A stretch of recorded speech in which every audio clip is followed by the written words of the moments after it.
para sa akin ngayong araw na ito, stand by and rejoice. Watch and rejoice.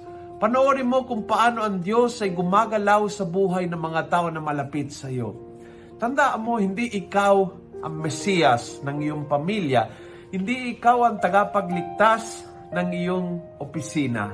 Hindi ikaw ang Savior of your ministry. Hindi ikaw.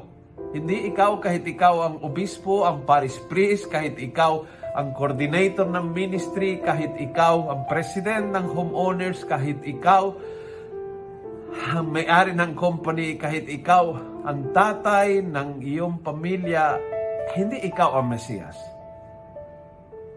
Take a step backwards, rejoicing na hindi ikaw ang Mesiyas kundi ang Diyos, and watching.